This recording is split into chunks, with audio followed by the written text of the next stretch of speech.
Ladies and gentlemen, greetings to you all from your respective places.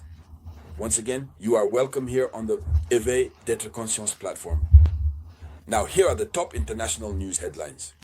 The Russian Federation, more specifically President Vladimir Putin, has just brushed aside the plan put forward by Emmanuel Macron and his little group of friends. That small clique from the European Union who are pushing Zelensky to continue down the path of war. Vladimir Putin has just dismissed what they said. Vladimir Putin has just shown that Russia is a nation to which, when you need to address it, you must use the right and responsible words.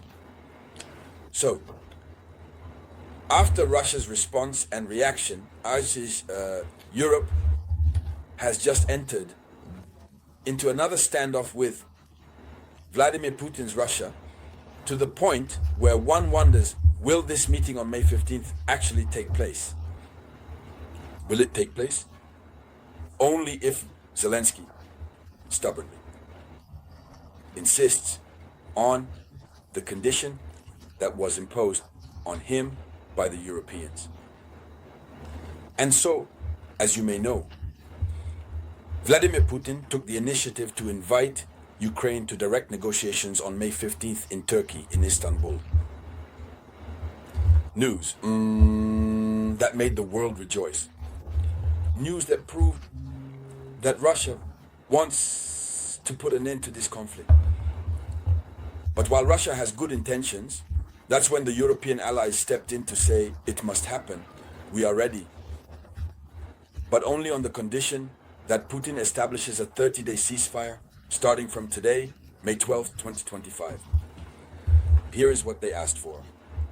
And despite Donald Trump's threat against Zelensky, Zelensky said he would go to Istanbul, but he is waiting for Putin to confirm his attendance in Istanbul by establishing the ceasefire on this May 12th. Russia responded. Russia outright rejected this proposal. They rejected it. And the words used to reject it are quite striking. It was through the Kremlin spokesperson that Russia responded. Mr. Dmitry Peskov. He was the one who spoke on behalf of Vladimir Putin.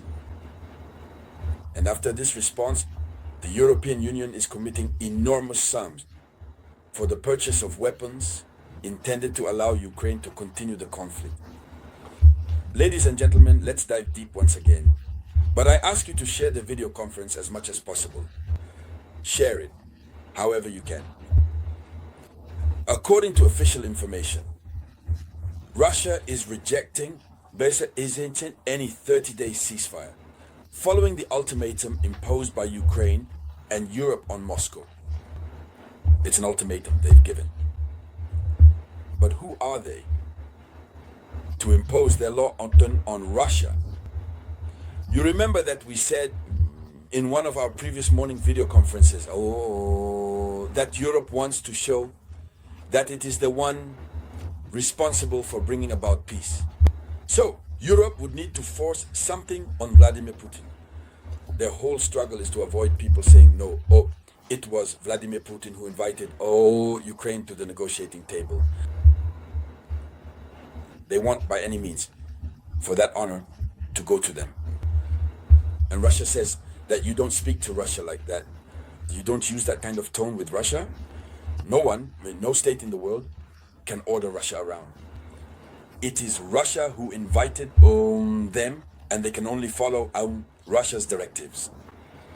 Or on the other hand, if they are ready to continue the conflict, Russia is 100% ready. Russia rejects any ceasefire. That comes from an ultimatum. That means, as we were saying, Russia prefers that it be at the negotiating table, that a ceasefire be reached during direct negotiations. But it's still absurd.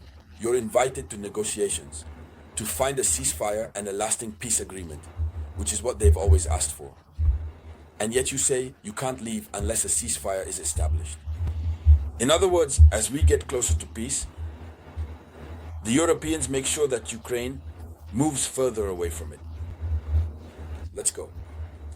What did the Kremlin spokesperson, Dmitry Peskov, say? He's Vladimir Putin's spokesperson. He puts Volodymyr Zelensky and the Europeans back in their place. He says this: you can't talk to Russia like that.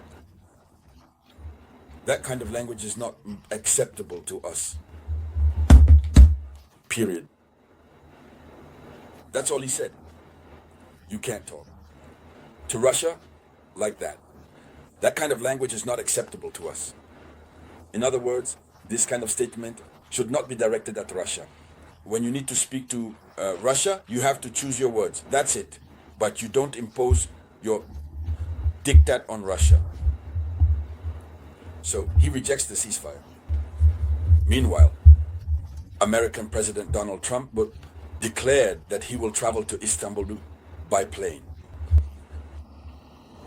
It seems that there was also, of course, the possibility of going by boat, even if that's possible. But how long would that take? In any case, Donald Trump is inviting himself to Istanbul. Yet the Americans are not involved. The Europeans said that they too, Diku, would be present, but they set the same condition, the establishment of a ceasefire starting from this 12th of May. So, what's happening? European countries are getting ready, truly preparing to supply weapons to Ukraine to continue the war. These are Macron's buddies, the ones he does lines with. It's Germany, the new German chancellor. Germany has threatened new sanctions, has threatened Russia with new sanctions if a ceasefire is not reached by Monday evening. So by this evening, the ultimatum has already passed. Yes.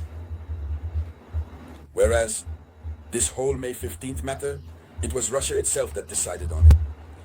So the German government announced that if a ceasefire is not established in Ukraine by Monday evening, Berlin, in collaboration with its European partners, will begin preparing a new round of sanctions against Russia. He said this. Time is running out. There are 12 hours left, more before the end of the day. Here is the statement that was made by the spokesperson for the German government. On May 12th, 2025, they thought that since it was Russia who extended the invitation, and since Russia truly wanted to enter peace negotiations, Russia would submit to their demands. You see, in this matter, there is an issue of ego and pride. Russia is holding on to its ego. The Europeans are also sticking to their position. And in the end, this is causing the planned negotiations to fall apart. We are waiting to see whether it will take place or not. Russia has rejected it. We are waiting to see the final statements from Ukraine, Europe, and also from the United States of America. It should be noted that America is gradually being sidelined. So, ladies and gentlemen, that was the top story in the news. I will be back with more information shortly. That was the voice of your one and only Samurai.